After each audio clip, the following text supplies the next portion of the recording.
TrueStory Vibes warmly welcomes all our beloved listeners.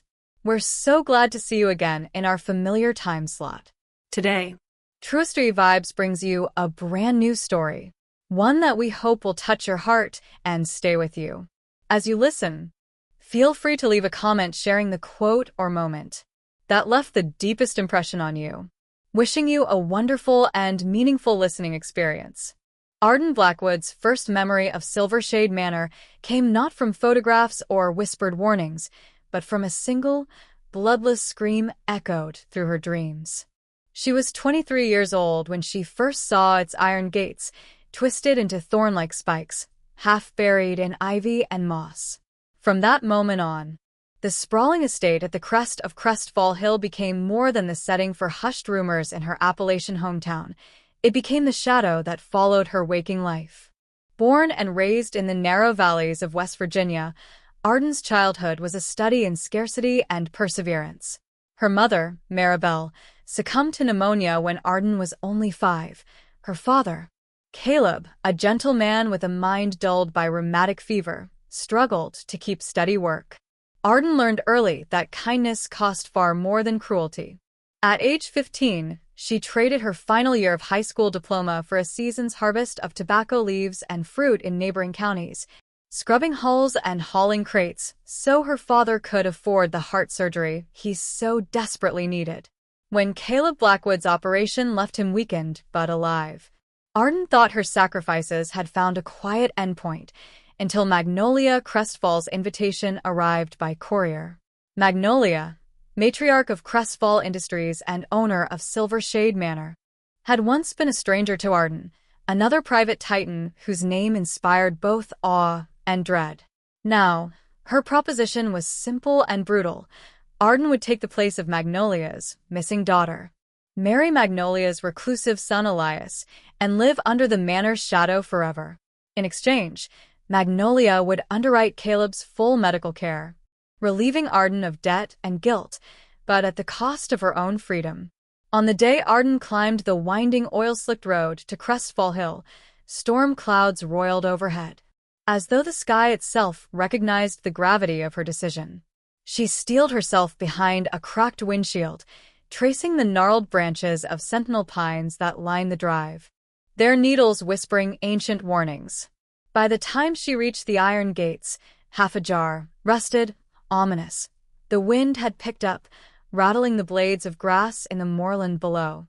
Silvershade Manor rose behind those gates like a citadel of sorrow. Built in 1872 by Azariah Crestfall, Magnolia's great-great-grandfather, the manor was rumored to have been constructed atop a natural fault line, as if the house itself drew power from hidden fractures beneath the earth. Towering turrets pierced the sky, windows dark as empty eyes. Vines crept across its gray stone walls, forming patterns that resembled mourning veils. A single gargoyle, blackened by time, crouched over the main entrance, its eyes forever fixed on the valley beyond. Greeted at the threshold by Rowan Hawke, the Crestfall family's head of household, Arden felt her heart hammer against her ribs. Rowan wore the same calm cruelty that defined so much of Crestfall legend, composed, unflappable, decidedly unwelcoming. His voice, when he spoke, carried the weight of every rule Arden was about to inherit. "You will enter through the west wing only," he said, indicating a corridor that vanished into shadow. "You will not ask questions about what came before, nor wander the grounds after sunset. You will address Mrs. Magnolia Crestfall in proper deference, and you will refrain from crying aloud. Is that understood?" Arden's throat tightened. She wanted to ask what happened to the daughters before her, to demand proof that this arrangement would not end in another tragedy. Instead, she nodded once, as if the act itself could bind her to her new fate. Inside, the manor breathed with a life all its own. The foyer's high ceiling was decorated with chandeliers dusty as cobwebs, their crystals dull but still grand in design. Portraits lined the walls, stern ancestors whose gazes seemed to follow Arden's every step. A grandfather clock at the far end chimed with a hollow echo, though its hands had long since frozen at midnight. Yet beneath the grandeur lurked decay. Patches of damp marred the marble floors, and the scent of mildew clung to velvet drapes. In the silent corridors, every footfall sounded like thunder, reverberating off stone walls that had heard centuries of secrets. Magnolia Crestfall herself was waiting in the drawing room, a sanctum of faded opulence. She sat in an armchair carved from dark mahogany, framed by heavy drapes embroidered with the Crestfall crest. A silver hawk descending on ebony.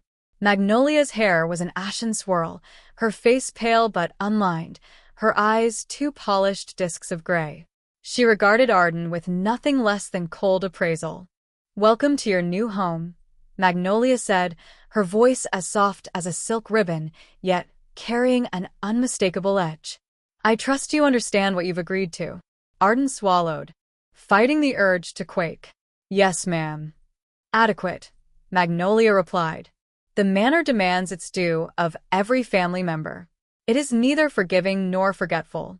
But if you hold your tongue and keep your duties, you may find some measure of safety here." With those words, Magnolia stood and swept from the room as though Arden were already a ghost in her halls. Rowan quietly ushered Arden onward toward the west wing, where her room awaited, a Spartan suite overlooking a courtyard choked with ivy. As Arden set her bag on the bed, the wind howled through an unseen crack in the window, and she thought she heard the faintest scrape of stone on stone. A single thought crystallized in her mind. She had come for her father's life, but now she feared for her own. In the days to follow, Arden would discover the full weight of Silvershade's legends, the two young brides who disappeared on moonlit nights, the vanished servants whose footsteps were still heard outside locked doors, and the portrait of a woman said to blink when no one else was looking. But on that first night, as she lay upon a feather-topped mattress and stared at rafters tangled like skeletal fingers, Arden's world became a lesson in dread and determination. The morning after Arden Blackwood's arrival at Silvershade Manor, the air in the West Wing corridors felt heavier, thick with anticipation and unspoken dread. She awoke before sunrise to the chirping of a lone cricket somewhere in the rafters. Stretching into the chill of her unfamiliar chamber, Arden dressed in the plain wool dress provided for her and quietly followed the faint squeak of the hall door. Rowan Hawke stood waiting at the threshold, posture rigid, hands clasped behind his back. His gray waistcoat was buttoned precisely, his eyes sharp as if nothing could startle him. Without a word, he beckoned Arden to follow him down a narrow corridor lined with portraits of stoic Crestfall ancestors, their eyes painted to follow intruders with a tangible glare. They passed the grand hall, a cavernous space where centuries-old tapestries dripped dust, and a massive hearth, cold and dark, dominated one wall. Arden's footsteps echoed against the checkerboard marble floor, each ring a reminder that here, she was perpetually observed. Rowan's silence spoke of urgency. Arden braced herself for the terms of the deadly pact. At the end of the corridor, a set of double doors opened onto a paneled study lit by slender beams of dawn's light. Walls of bookcases rose to the ceiling, each shelf stacked with leather-bound volumes whose spines seemed too fragile for the secrets they contained. A heavy mahogany desk sat center room, behind which Magnolia Crestfall reclined in an armchair that looked more like a throne than any ordinary seat. Her fingers drummed on the armrest as Arden entered. Elias Crestfall, seated at a smaller table nearby, looked up from a puzzle box made of interlocking crystals.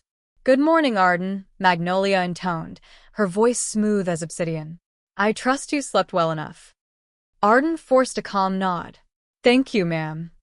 Magnolia's pale gaze flicked to Rowan, who stood at attention by the door as if he would defend it from any escape. "Rowan, ensure that no servant enters without my invitation. Arden, please sit." Arden took the chair Magnolia gestured to, a velvet seat that had once been lush, but now appeared threadbare at the seams. Across from her, Elias set aside the crystal puzzle, smiling with the innocence of a child and the depth of someone far older. The contrast unsettled Arden. She braced her hands on her lap. Magnolia leaned forward, the silver crest on her collar glinting. You will have your father's medical bills paid in full. Crestfall Industries covers every expense: surgery, rehabilitation, medications. You will bear no debt once you sign your name to our agreement. Arden's throat ran dry.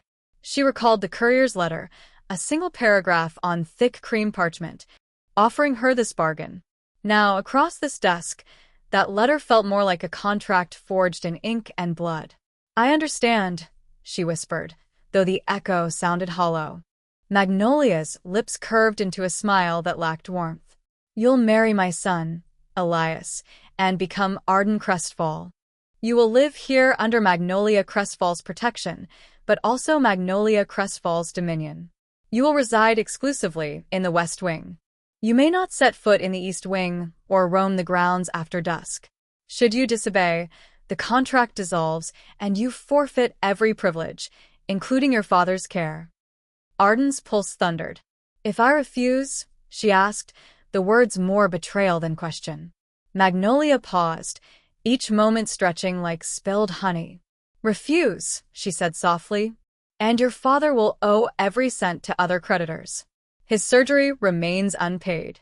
You will return to poverty, perhaps worse." She pointed to a silver inkwell on her desk. "Sign here, and the terms take effect immediately." Arden swallowed, her stomach twisting. Every fiber of her being rebelled against this arrangement. Her freedom, her future, the life she had attempted to piece back together after her mother's death, now supplanted by this gilded cage. But when she glanced at Elias, the childlike wonder shadowed by knowing depth, she remembered her father's trembling voice when the letter arrived, the hope kindled in his weary eyes. Drawing a breath, Arden stooped to dip the pen in ink. The motion felt sacramental, transferring her name, her agency, onto the page in precise, measured letters. She scarcely felt the brush of the pen's nib against parchment as she scrawled Arden Blackwood and accepted the name Arden Crestfall scrawled below by Magnolia's quill.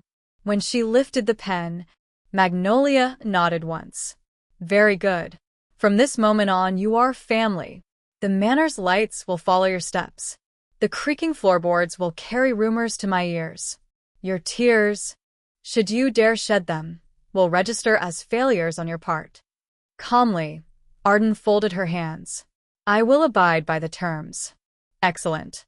Magnolia signaled to Rowan, who stepped forward to collect the signed document.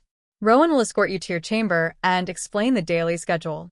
There are," she paused, tapping a talisman on her wrist, 12 standing protocols you are expected to learn and obey. Failure to observe any of these protocols, even once, will be grounds for immediate contract termination." Arden blinked. 12 protocols. Magnolia's smile was ghostly. "Yes. They cover everything from dietary restrictions in the dining hall to proper curtsy before Elias at mealtimes. Do not underestimate their importance." Magnolia gestured to a thick leather-bound codex on the desk. "Study this glossary of manner protocols. Become fluent in its language. Rowan will return at sundown to administer the first of your 12 protocol examinations."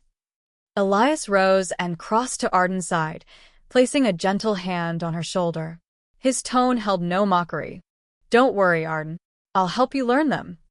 An ache flickered in Arden's chest at his sincerity.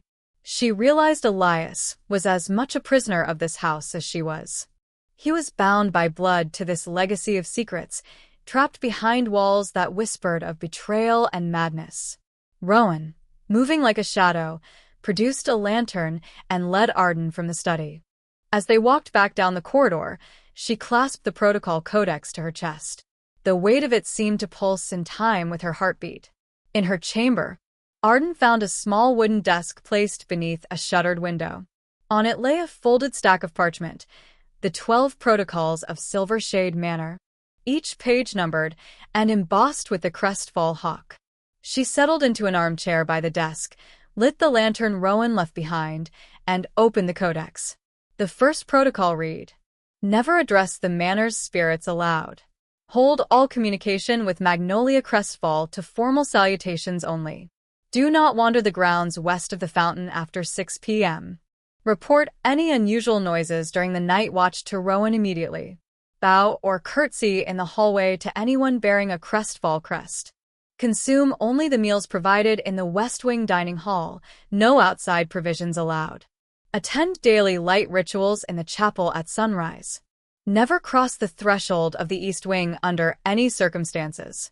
Maintain silence in the Gallery of Ancestors between 3 p.m. and 5 p.m. Present your key fob to any crestfall sentinel upon request. Children of the manor, including Elias, always have precedence in passage. Any violation of protocols 1 to 12 results in immediate annulment of contract and cessation of services. As Arden read and reread, the gravity of her new existence settled in her bones. She was now subject to rules that governed every breath she took within these walls. Yet beneath her apprehension, determination flickered. She would learn these protocols, abide by them, and find a way to secure her father's health without losing her own life to the manor's dark legacy. Hours passed as Arden memorized phrases and subclauses, her mind absorbing each prohibition like a ward against an invisible curse.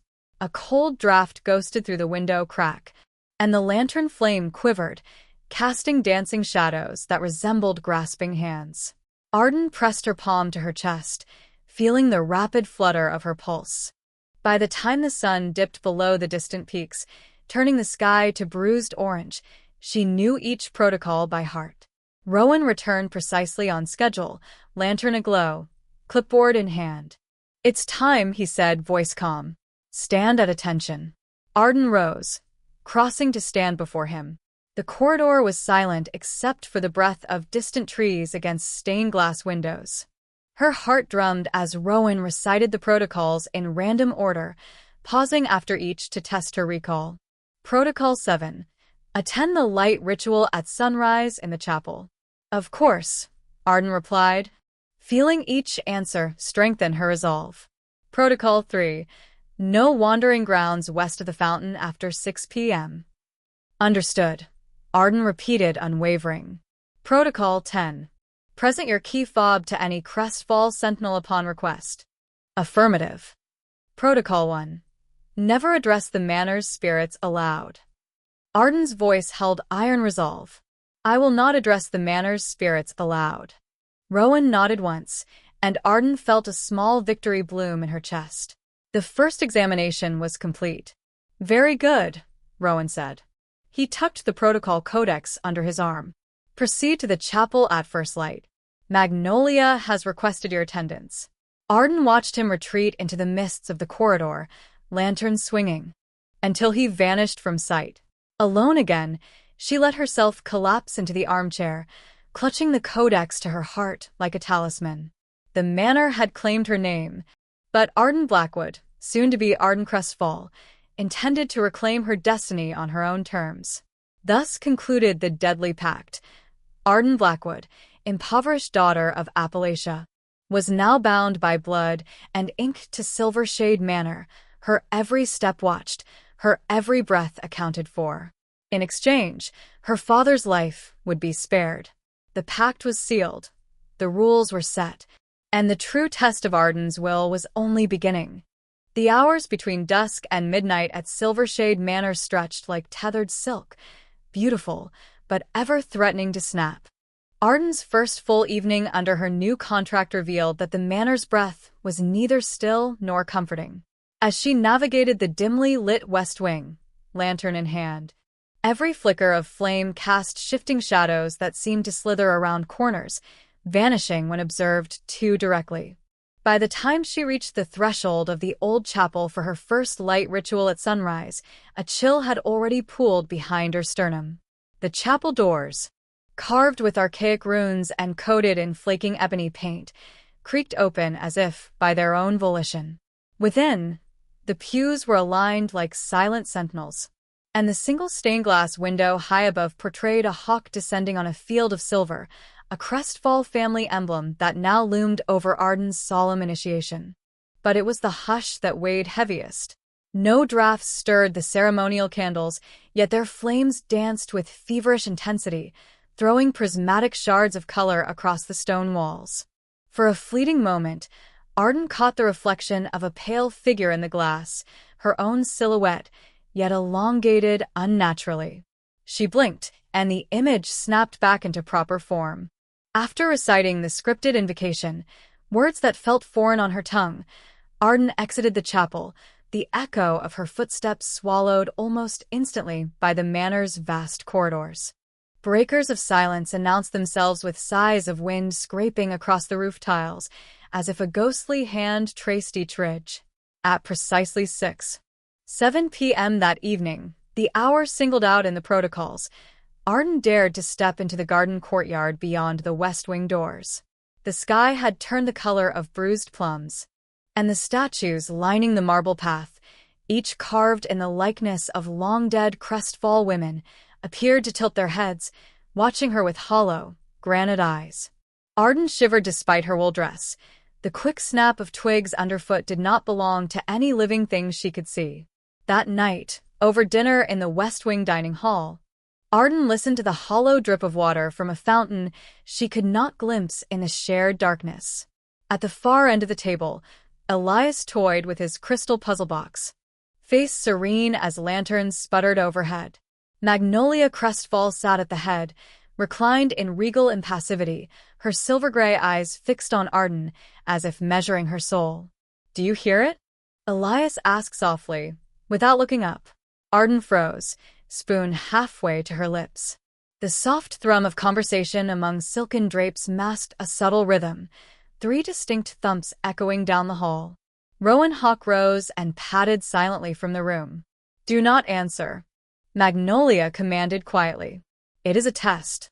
Lunchtime bells the next afternoon brought Arden to the Gallery of Ancestors, one of the oldest sections of the manor, forbidden except during meals. Here, massive portraits dwarfed the narrow corridor, each painting depicting a Crestfall ancestor with an intensity that felt less decorative than jealous. As Arden passed Lady Aurelia Crestfall, painted in a flowing gown of midnight blue, her painted eyes seemed to glisten with a fresh tear. Arden stopped, heart lodged in her throat, and for a second truly believed the tear moved. She inched closer. The painted face frowned. The tear ceased. Arden stepped back, but the brushwork of fabric behind the subject rippled, as though caught in a breeze no mortal could feel. She blinked twice, and the hallway was still again, dead, but still watching. That night, Arden's dreams were invaded by faint weeping, female sobs echoing through cavernous rooms. She awoke to the sound of a music box winding on its own in her room, a soft lullaby she did not recognize playing out of tune. The wooden gears clicked methodically, and in the moonlight, she saw tiny porcelain ballerinas pirouette in the glass globe atop the box. When the tune ended, the glass shattered without cause, sending shards skittering across her hardwood floor. Arden sat upright, eyes wide, as the temperature in the room plunged. Pooling at the foot of her bed was a shadow that throbbed, as though alive. Arden rubbed her arms against the cold, questioning her senses. Had the shadow truly stretched beyond its wielder? When she dared to glance, the darkness retreated into the corners, and the room's chill was merely a draft sneaking past her shutters. By the third day, Arden had catalogued 3 more oddities. The whistle in the walls. While practicing her protocol recitations in the main foyer, a faint whistle, sharp and feminine, rose from behind the paneling near the grandfather clock. When Arden inspected, she felt a breeze through the wood, but saw no cracks to let air through. Footsteps in the tower, one midnight, during a failed attempt to check on Elias. Arden heard deliberate footsteps pacing above her, high in the tower rooms. She called out his name, but only received mocking echoes in return. The bloodless handprint. In the West Wing bathhouse, Arden discovered a crimson handprint smudged on the fogged mirror, fresh, vivid, but without any visible source of blood. The temperature soared as water droplets on the mirror vaporized into mist, leaving only the imprinted hand. Arden confronted Rowan the next morning. He met her in the servants' stairwell with his usual impassivity. "The manor remembers its dead," he said. "Their memories ripple through these halls. Am I part of their memories now?" Arden shot back. Rowan said nothing more, simply offered her a curt nod before turning away. That evening, Magnolia summoned Arden to the Grand Library. Towering shelves lined a circular chamber, a domed ceiling painted with a procession of angels and hawks. A single table bore a manuscript titled The Silvershade Chronicles, centuries-old journal fragments bound in cracked leather. Magnolia indicated Arden should open it. As Arden read, candlelight flickered, as though fanning itself. The journal recounted tales of two young brides, Renata Crestfall, who vanished on a Rapture Bell night in 1924, and Celeste Crestfall, found drowned in the garden fountain in 1951. Both cases officially labeled accidents. But the chronicles hinted at foul play. Passages scrawled in a trembling hand spoke of the lady in gray who roamed the halls, her voice like a half-remembered lullaby calling out names in the night. Arden's breath caught at one entry dated October 15th, 1813. The manor demands justice. Let no Crestfall daughter sleep in innocence. I will wake them to their sins. Before Arden could read more, the candle beside her guttered violently. The angels painted overhead seemed to convulse, wings stretching. A cold gust snuffed every flame in the room, plunging her into darkness. In the pitch black, the hiss of breath came close. Arden. Arden's heart faltered as the voice rose an octave, girls' whispers threaded with warning. Light burst back as Magnolia relit the candles. Arden found herself alone. Manuscript open at a blank page no entry had ever occupied. The leather cover bore a fresh smear of red, like a fingerprint done in old, dried blood. That night, Elias appeared at her door, eyes solemn. I tried to help, he whispered. But they won't let me. He tapped at his temple, where the faintest bruise formed when he'd collapsed moments earlier. They tested me twice, he said, voice cracked. I passed. I am no longer their child. What have they done to you? Arden asked, voice shaking. Elias shook his head, stepping back. I can't say, but they will try to break you next. Alone again. Arden realized the manor's hauntings were both weapon and warning, a gauntlet thrown down at her feet. Whether she fled or stayed, Silvershade would never let her leave unscathed. By the week's end, Arden had resolved to endure. She marked her days by the rising and setting sun, by the cadenced ticking of the broken clock still stuck at midnight, and by the low hum of unseen presence behind every door. Each supernatural event stitched her more tightly into the manor's tapestry. She was now woven into Silvershade's living history. A new chapter written in whispers and shadows. Yet Arden also learned that the Crestfall legacy held keys, secret passages, coded diaries, spectral warnings that might ultimately serve her rather than her captors. With each ghostly encounter, Arden felt her resolve coalesce into a singular purpose: to survive Silvershade Manor, protect her father's life, and unmask the truth hidden beneath its opulent, haunted stones. Darkness and decay had welcomed her. Arden Blackwood, soon Arden Crestfall, would return the favor. The following morning, Arden awoke before dawn, her mind still echoing with the manor's nocturnal whispers.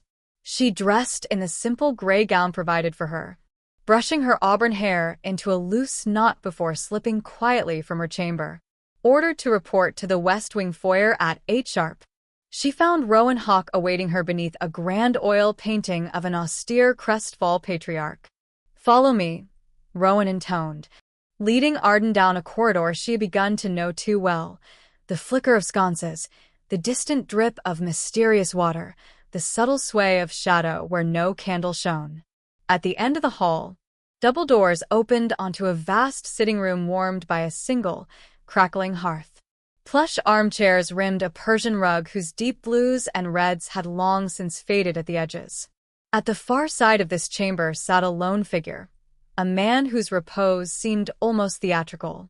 He lounged on an upholstered chaise, one booted foot dangling over the edge, the other tucked beneath him. Crystals of morning light spilled across his tousled dark hair and the high collar of a richly tailored waistcoat. Arden paused, her breath caught in her throat. This was Elias Crestfall. His eyes lifted from the antique leather-bound volume resting on his thigh. At first glance, they were a boy's eyes, wide, curious, shaded with innocence.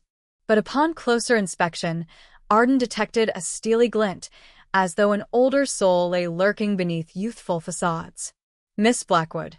Elias greeted her in a soft voice that carried lightly across the room. "Good morning." His pronunciation was flawless, his tone warm, yet his posture remained inscrutably poised. Arden bowed her head with the formal courtesy she'd rehearsed, but could not fully muster. "Good morning, Mr. Crestfall," she replied, voice reflexively quieter than she intended. She took the seat Rowan designated, an armchair opposite Elias, close enough to feel the hearth's heat yet far enough to respect the space of a Crestfall heir. Rowan closed the doors behind them with a muted click. He retreated to the edge of the room, becoming as much a fixture as the portraits on the walls. Elias set aside his book. It was a journal, a personal volume stamped with the Crestfall hawk and dated nearly a century ago. Arden couldn't help but wonder whether the book contained family secrets, perhaps even references to the Manor's darker episodes. "Thank you for agreeing to this meeting," Elias said, tipping his head in a courteous nod. "Magnolia thought it best that we become acquainted, officially, given our commitments." Arden straightened. "I understand." Elias smiled, a brief, genuine curve of lips. "Please call me Elias." It seems strange to maintain formality at a time like this. Arden hesitated. Magna scales of etiquette wavered inside her. Protocols dictated respect for Magnolia Crestfall, but perhaps the Crestfall son enjoyed different courtesies. "All right," she conceded, "Elias." At that, Elias's smile broadened just a fraction, and Arden felt warmth bloom in her chest. Instantly chastening herself, she reminded herself of the contract's gravity. This was no ordinary courtship. "Tell me about your father," Elias offered, voice steady. "How is he feeling?" The question knocked Arden off balance. She had expected to discuss Manor business, protocols, schedules, obligations, yet here he was, expressing concern for her welfare. "He's recovering," she replied, drawing a breath. "He's weaker than I'd hoped, but the surgery was successful." Elias nodded, gaze compassionate. "I'm glad. "Without your sacrifice, he might not have made it." Arden felt a prickle of gratitude and guilt. "Mr. Crestfall," she began, "I never meant to." She paused, swallowing hard. "Thank you." Elias's eyes softened. "Please. It's not Mr. Crestfall." He leaned forward, arms resting on his knees. "My name is Elias. We're married now, or will be soon. I hope you know I respect what you've done for your father. I intend to support you, Arden."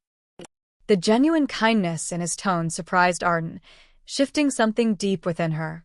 Here was a man bound by family demands, by the same contract that held her, but he spoke to her as an equal, not a pawn. She lowered her gaze, feeling an unexpected lump in her throat. "I appreciate that."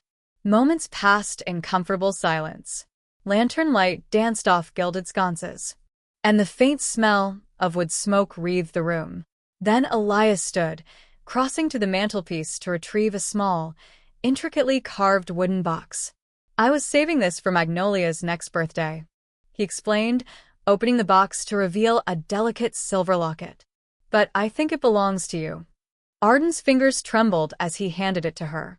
The locket's engraving depicted two hawks in a silent embrace, symbolic of the Crestfall family bond. Inside, a miniature pressed violet lay preserved beneath glass, a relic of the Manor's old rose gardens. "Why me?" Arden whispered. Elias's brows lifted in gentle amusement. "Because you mattered.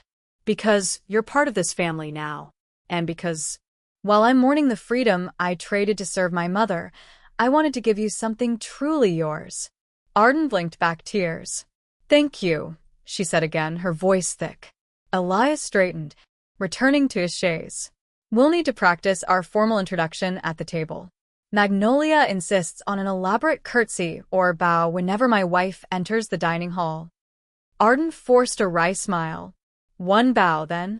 He laughed, a soft sound that echoed in the hush like a promise. "One bow is enough.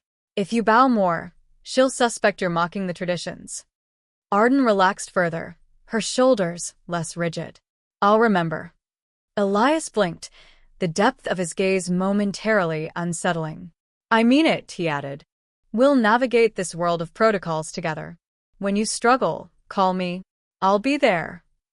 She nodded, feeling a quiet strength take root. Thank you, Elias. Their conversation drifted then to lighter topics, her hometown's wildflowers, his favorite novels, the golden sunlight at dawn. In those unexpected moments of normalcy, the manor's oppressive atmosphere loosened its grip. As Arden rose to depart, Rowan's shadow visible through the glass doors, Elias stood and offered his arm. Astonished, Arden accepted, slipping her hand into the crook of his elbow. Shall we? He asked. They walked together down the corridor toward breakfast, a scene so domestic it felt surreal. Yet the path ahead remained clear. Arden and Elias were two souls thrust into a gilded cage, tasked with obeying ancient traditions and surviving the manor's hidden terrors. But in that simple walk, arm in arm, Arden felt for the first time that she need not face Silvershade's dark enchantments alone. Outside, in the silent shadows of the garden, dawn's first light painted the ivy in rose gold. Within the manor's walls, two hearts bound by contract discovered the beginnings of something far stronger: companionship, solidarity, and the fragile spark of trust. And together, they would face whatever specters haunted the long hallways of Silvershade Manor. Rowan Hawke's footsteps were as silent as the secrets he carried, yet they resonated like thunder in Arden's mind the moment she caught sight of him slipping through the servants' corridor. The portrait-lined hallway felt narrower, closing in on her. For days, Arden had pieced together fragments of unnatural occurrences, but tonight, the truth would crystallize. It began with a whispered tip from Elias.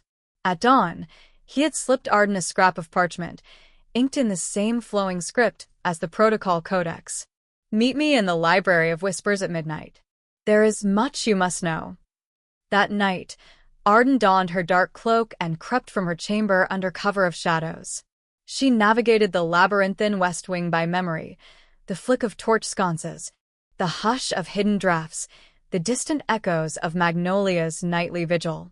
At the heavy oaken door marked Library of Whispers, Arden paused, hand on the iron ring handle. The door swung open before she could knock. Inside, Elias stood beside a narrow shelf of leather-bound volumes, rare tomes of Crestfall lore. His eyes, normally so composed, darted with urgency. Arden, he whispered, thank you for coming. This room. I don't think Magnolia ever wants anyone here. They say the walls record every secret spoken within. He placed a single key on the desk. Its brass ring etched with Rowan's initials, RH. This belongs to Rowan Hawke, Elias said. He uses it to unlock the East Wing at odd hours, exactly when the two missing brides disappeared. Arden's heart pounded. She had thought Rowan nothing more than an implacable enforcer of manor rules. Now, he seemed the architect of a far darker design. Show me, Arden urged. Elias led her to the south wall, where a false panel swung inward on hidden hinges. A narrow stair descended into gloom. He ignited a lantern, its glow revealing rough stone walls slick with moisture. The stairway spat them into a hidden passage beneath Silvershade Manor, a tunnel network older than the Crestfall lineage itself. Their descent was silent, the only sound the steady drip of groundwater from the ceiling. After 10 minutes, the corridor widened into an arched chamber lit by a single flickering brazier. Chains hung from overhead beams, and on rough stone benches lay aged bric-a-brac, fragments of torn wedding gowns, a porcelain glove, a tarnished locket engraved with the name Renata, one of the vanished brides. Arden recognized the locket's wrenched clasp. It matched the ghostly apparition from her nightmares. Her stomach clenched. Rowan's workshop, she breathed. He's been collecting reminders of his victims. Elias frowned. I believe he's preserving them for some ritual. Before Arden could react, a door at the far end creaked open. Rowan Hawke's tall figure appeared, backlit by torchlight from the hallway above. "So you found my sanctuary," Rowan said without surprise. His voice was quiet, precise. "Miss Crestfall, Mr. Crestfall, your curiosity is commendable." Arden stepped forward. "Your crimes end tonight, Rowan, yourself included." Rowan's lips curved into a faint smile. "You're mistaken about my motives. I am not a criminal. I am an avenger." Elias stiffened. "An avenger? You manipulated us, used Arden's desperation to dig in deeper, to secure your hold on the manor. You held my mother's favor. You administered the pact. But you hid your own agenda." "Magnolia's family crushed mine," Rowan said, voice cold. "My daughter, sweet Eleanor, was taken in 1887 by your great-grandfather's men. They said she slipped and drowned. I said nothing because I had nothing left. No name, no home, no justice. In silent vengeance, I orchestrated the misfortunes of every Crestfall bride who wore that locket, that porcelain glove, that wedding gown fragment." He strode into the chamber, boots echoing like drums of accusation. "Renata, Celeste, they were not accidents. They were the manor's repayment for my grief. And soon," his eyes flicked to Arden, "soon, you will feel the same debt." Arden clenched her fists. "I will stop you." Rowan raised one gauntlet hand. "You will not. You agreed to be bound by Crestfall blood and manor protocol. You are one of us now. You cannot escape." Elias flared. "You used contract and curse to enslave them all. First Renata, then Celeste, now Arden." He lunged forward, but Arden grabbed his arm. "Elias, wait." Rowan's gaze turned to Arden. "You wonder why Magnolia never confronted me, because she needs me. The manor itself hungers for retribution. Magnolia coolly administers its wealth and reputation. I administer its justice." Arden's mind swirled. "What about the protocols? They punish me for a single breach. But you break every sacred trust. You break every rule. This is madness." Rowan's laughter was hollow. "Rules are for the living. The dead follow different laws. This manor is mine to command, through fear, through death, through suffering. You desire your father's health? You accepted the pact, with every clause extracted by my hand. You are bound." He turned, dismissing them. "I suggest you return to the surface and prepare for the rapture bell. Midnight tomorrow. The manor calls for a new bride. History repeats." Arden and Elias exchanged a look of horror. They followed Rowan's flickering torch as he ascended the stairs, each step an echo of past tragedies. As the false panel swung shut behind him, Arden sank to her knees, the lantern trembling in her grasp. Elias knelt beside her, voice trembling. "We have to warn Magnolia." Arden shook her head. "She's complicit. Rowan controls her every move. We need proof, hard evidence, to break his hold." Elias pressed his forehead against the cold stone wall. "And time is running out. If Rowan calls the rapture bell at midnight." Arden rose, resolve hardening her features. "Then I'll be ready. For Renata, for Celeste, and for my father's life." They hurried back through the subterranean passage, Arden's lantern flame flickering as if in applause. Evading Rowan would not be easy. He was master of these halls. But Arden had uncovered his secret. Now, she would gather allies, forge alliances, even if that meant defying Magnolia and risking everything. Back in the West Wing corridor, the manor's ancient walls loomed ominous and silent, as though listening. Arden embraced Elias's hand. Their pact had begun as a transaction. Now it was a bond forged in truth and defiance. Rowan Hawke's conspiracy would not consume them. They pressed on toward the drawing room, where after tomorrow's midnight toll, the manor's next chapter would be written in blood or in liberation. Arden's heart pounded like a war drum as she and Elias crept through the moonlit West Wing corridor. The rapture bell was to toll at midnight, the moment Rowan Hawke had arrogantly declared would claim another bride.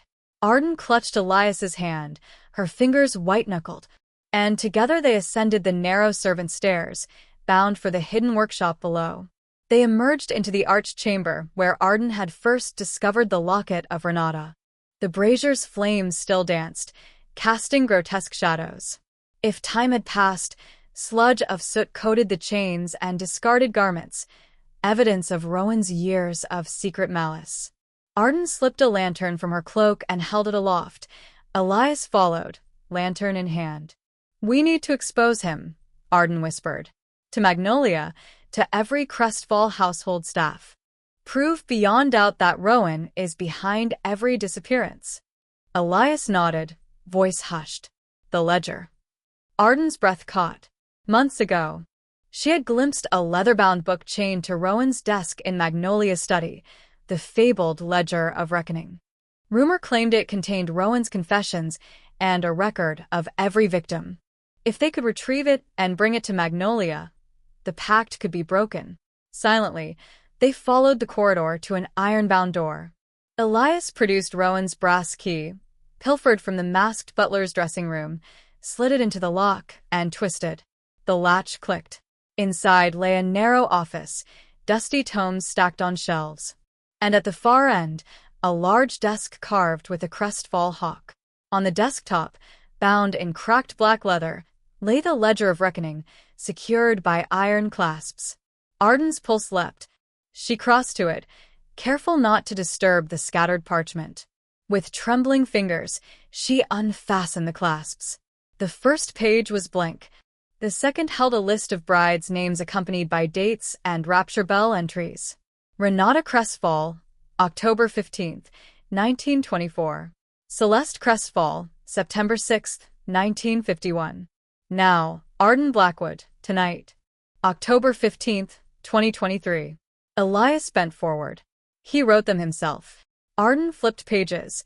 Confessions of Rowan's vengeance. How each bride was lured to the East Wing under false pretenses. How foul play was masked as accident. How physical evidence was carefully erased. One entry detailed how Rowan bribed officials to close investigations. How he concealed his true name until Magnolia's contracts bound him. Arden swallowed. This is proof, undeniable proof. A sudden metallic click froze them. Rowan Hawke's voice, calm as a trap snapping shut, echoed from the hallway. "I wondered how long it would take you to find my records." Elias drew back. Arden pressed herself against the wall. Rowan stepped inside, lantern in hand, eyes cold as polished obsidian. "You think you can betray me and walk away? Foolish children." Arden stepped forward, raising the ledger. "We are walking away with this. I'm returning to Magnolia now. She will read your confessions and turn you over to the authorities." Rowan's lip curled. "Read to her? The night is ours. By the time dawn comes, I will have delivered you both into silver shades." Next legend. Rowan raised a lantern above his head, revealing the chains along the walls. Their clinking echoed in the small chamber. He advanced with deliberate slowness, as if savoring their terror. Elias planted himself before Arden. "Get back," he warned, fists clenched. Rowan laughed, low and bitter. "You cannot protect her. You were never meant to." The room's air grew icy. Arden realized Rowan had ignited a hidden brazier behind the desk, its smoke filling the space. She coughed, lantern trembling. "We can't lose this ledger," she rasped, choking. "It's the only leverage we have." Elias lunged at Rowan, but the butler sidestepped, motioning fluidly to the chains. Two spectral shapes, half-glimpsed brides' apparitions, materialized at Rowan's sides. Renata's gray veil and Celeste's pale form hovered, accusing Rowan in silence. Arden stumbled back in horror. The spirit's presence confirmed Rowan's claim. He wielded the manor's darker energies. He thrived on their fear. Rowan's eyes gleamed. "My sisters, my victims, bound to my will. They will drive you into madness." He advanced. Arden stepped forward, despair and defiance coiling within her. "I won't let you win." In that moment of tension, a distant sound cut through the haze, the manor's main entrance slamming shut. The echo of hurried footsteps on the marble above. Magnolia's voice floated down the stairwell. "Rowan, what's—" "Arden?" Rowan's composure flickered. The apparitions recoiled. He shook his head. "Magnolia, retire. This does not concern you." Footsteps thundered down. Arden recognized Magnolia's measured stride, and Rowan's plan unraveled. The door burst open. Magnolia Crestfall appeared, flanked by two uniformed Crestfall sentinels. Her eyes flicked to Arden, holding the ledger, then to Elias. Arden? Elias? What is? Arden raised the ledger. Mother, Magnolia, read this. Rowan's confessions. The deaths, the disappearances, he wrote them himself. Magnolia's face remained cool as steel, but sweat beaded at her temples. She stepped closer, scanning the pages. Elias moved to Arden's side. Rowan sneered. You see, my lady? The fruit of Jonas's roots. Rowan's true name was Jonas Hawk, revealed in the ledger's first unnumbered page. Magnolia's eyes narrowed as she read the damning entries. The sentinels advanced toward Rowan, swords drawn. Magnolia, Rowan intoned, voice steadier than her shock. I served this family faithfully. I concealed your own son's fragility. I protected the manor's secrets. Do you now condemn me for upholding its traditions? Magnolia closed the ledger with trembling fingers. Silence fell. Finally, she spoke, voice cold as ice. Tradition does not justify murder. You betrayed our trust. You used my mother's grief to satiate your own. Rowan's shoulders slumped. The spirits flickered, drawn to Magnolia. She raised a hand. Rest now, Renata. Rest, Celeste. Be free of this curse. The apparitions wailed once, a grief-laden chorus, then dissipated like smoke. Rowan stared at the empty air as if physically unmoored. The sentinels moved in. Jonas Hawk, Magnolia announced, you are under arrest for the murders of Renata Crestfall, Celeste Crestfall, and your plots against Arden Blackwood. Rowan raised his arms as though accepting execution. I did what I must. Arden watched as the sentinels bound him in cold steel. Relief and revulsion warred within her. Magnolia stepped forward, placing a hand on Arden's shoulder. You have my gratitude, and my apology. I should have listened sooner. Arden steadied herself. We have proof now, Mother. We can heal the manor's wounds. Elias took Arden's hand. Thank you for trusting me. Magnolia turned to Elias. My son, I am sorry you had to endure this. Elias inclined his head. It is over now. As Jonas Hawk was led away, and Magnolia stood united, victors of a conspiracy that had thrived in darkness. In that moment, the manor's walls felt less like a prison and more like a home ready to be reborn. The revelations had shattered Rowan's conspiracy and freed the manor's victims. Arden cradled the ledger, its pages a testament to justice served. And as the first rays of sunlight painted the courtyard in gold, Arden knew that Silvershade's next chapter would be written not in blood, but in renewal. Silvershade Manor awoke the morning after Rowan Hawk's arrest, as though it had shaken off a century-long nightmare. The great west wing doors, once perpetually locked, stood open to the dawn. A gentle breeze carried in the scent of newly turned soil from the rose garden, roses long bruised by neglect, now poised to bloom again.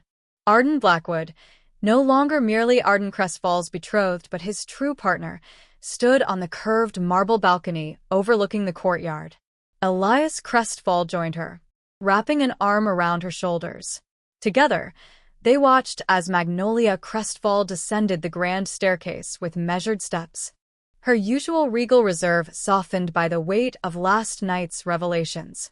Mother, Arden called, voice warm.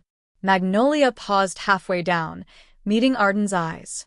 In that look lay regret for lost trust, gratitude for the evidence that freed them, and determination to rebuild. Magnolia halted before them.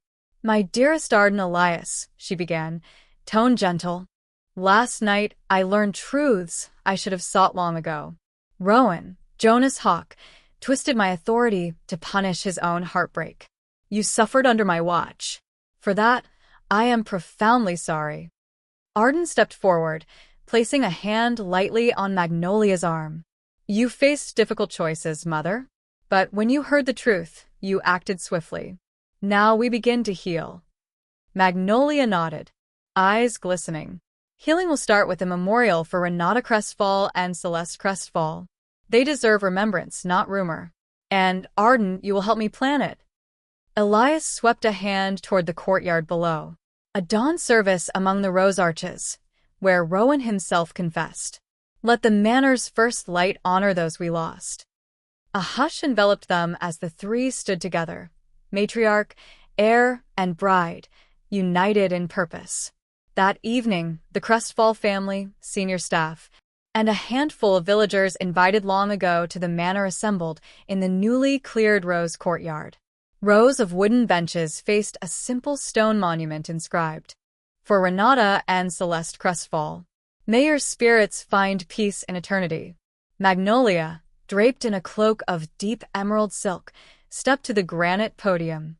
Lanterns glowed at her feet, and the last vestiges of sunset painted the sky in roseate hues. Renata was to bring laughter to this manor in autumn's harvest. Celeste dreamed of spring's promise. Their lives were stolen by vengeance born of grief. Today, Magnolia's voice rang clear. We set aside anger and sorrow. We honor their memory by nurturing life, hope, and kindness in this place they loved. Arden, standing beside Elias, held a garland of pale lavender roses. When Magnolia completed her address, Arden and Elias approached the monument. Together, they laid the garland at its base. As petals settled, a single white dove, a symbol long kept in Magnolia's private aviary, alighted atop the stone, cooing softly. An attendant released a second dove. It circled above before joining the first.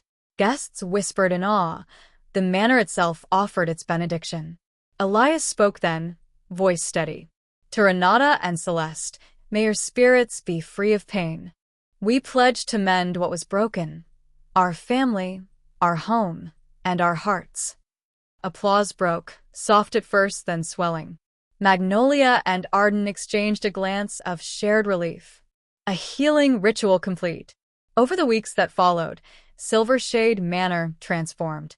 Under Magnolia's direction, workers repaired the Fowler staircase, filled in creaking planks with new oak, and restored faded tapestries in the grand hall. Arden supervised the replanting of the rose garden. Lavender, white tea roses, and crimson hybrid teas, the very blooms Renata and Celeste had adored. In the Chapel of Dawn, candles lined the altar once more, and the stained-glass window depicting the Crestfall hawk was cleaned until sunlight poured through in kaleidoscopic color.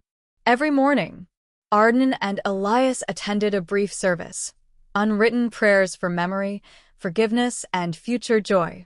Magnolia convened a staff meeting in the Library of Whispers. Portraits of Crestfall ancestors, once cold and aloof, now seemed to regard Arden with something resembling acceptance. Rowan Hawke's portrait, however, was conspicuously absent, removed from its place above the servants' hall. To move forward, Magnolia explained, we must lift the shadows. Rowan's legacy of fear ends today. She dismissed the staff with warm smiles and renewed purpose. Let kindness be your protocol now. One crisp autumn morning, leaves blazing copper, Arden received a letter in delicate script. Its seal bore the hawk emblem in pale lavender wax. Breaking it, Arden found an invitation. Together with our families, please join us for the official joining of Arden Blackwood and Elias Crestfall. A celebration to herald new beginnings. October 15th, 2024, at Silvershade Manor. Elias entered as Arden finished reading. She looked up, eyes shining. He asks us to marry properly this time, without contracts or curses. Elias drew her into his arms. Our choice, our vows. Their first kiss as betrothed, true bride and groom, was sweet and unguarded. On the morning of their wedding, Silvershade Manor emerged fully renewed. White banners fluttered along the balustrades. Lanterns lined the walk, and flowering vines climbed the pillars. The great oak doors stood wide, welcoming friends and family from distant towns. In the East Wing, a space Arden had never set foot in before, Magnolia oversaw the final preparations. Velvet chaises replaced decayed benches. Gilded mirrors reflected the day's bright sky. Arden's father, Caleb Blackwood, leaned on a cane but stood tall, the first to greet his daughter with tears of joy. The ceremony began with an exchange of vows in the chapel, its basin of baptismal water now filled with floating rose petals. Arden spoke of gratitude and courage. Elias spoke of love and unwavering support. Magnolia placed rings on their fingers, one simple gold band for Arden, one inscribed with both their names for Elias. As they sealed their vows with a kiss, two white doves, echoes of the remembrance service, soared through the stained-glass window's arch, their wings humming a promise of peace. In the weeks that followed, Silvershade Manor settled into a new rhythm. Arden and Elias took nightly strolls beneath lantern-lit paths. The servants, once silent shadows, smiled as they passed, offering warm greetings. Magnolia and Arden walked together through the library aisle, planning children's rooms and future charity projects for the nearby village. At the end of October, a small celebration welcomed the manor's youngest crestfall, Arden's first pregnancy confirmed. Gardens bloomed in vibrant life, as if the earth itself celebrated. Magnolia presented Arden with a small silver cradle charm, etched with the image of a mother hawk shielding her fledglings. This charm, Magnolia explained, once belonged to Renata. May it protect our child as she was never protected. Arden accepted it with reverence, pressing it over her heart. Thank you, Mother. Years later, Silvershade Manor stood not as a fortress of secrets, but as a beacon of hope. The statues in the Rose courtyard bore plaques for Renata and Celeste alongside a new dedication. In loving memory of those who came before us, whose spirits guide our path. Children's laughter echoed through hallways once haunted by whispers. The bridal suite in the East Wing, where Arden had first encountered that chilling message on the mirror, was transformed into a nursery painted with sunlit murals of hawks in flight. Every October 15th, Arden and Elias led a dawn service in the Rose Garden, placing fresh blooms on the monument. Magnolia, now grandmotherly and warm, stood beside them, her ashen hair crowned with wreaths of lavender. The manor's legacy, once marred by vengeance, had been rewritten by compassion and unity. Arden Blackwood, the girl who sacrificed everything for her father, became the matron of a family forged in love. Elias Crestfall, the gentleman heir, restored his lineage's honor not by tradition alone, but by kindness and courage. Silvershade Manor, bathed in the golden light of redemption, whispered no more of curses. Instead, it breathed a promise that even the darkest halls can be lit by forgiveness, and that new beginnings can bloom from the ashes of old sorrow. And that brings us to the end of today's story on TrueStory Vibes. Don't forget to leave a comment with a quote or moment that touched you the most. Your words give our team the motivation to keep creating more heartfelt stories. Thank you for listening, and we'll see you again soon.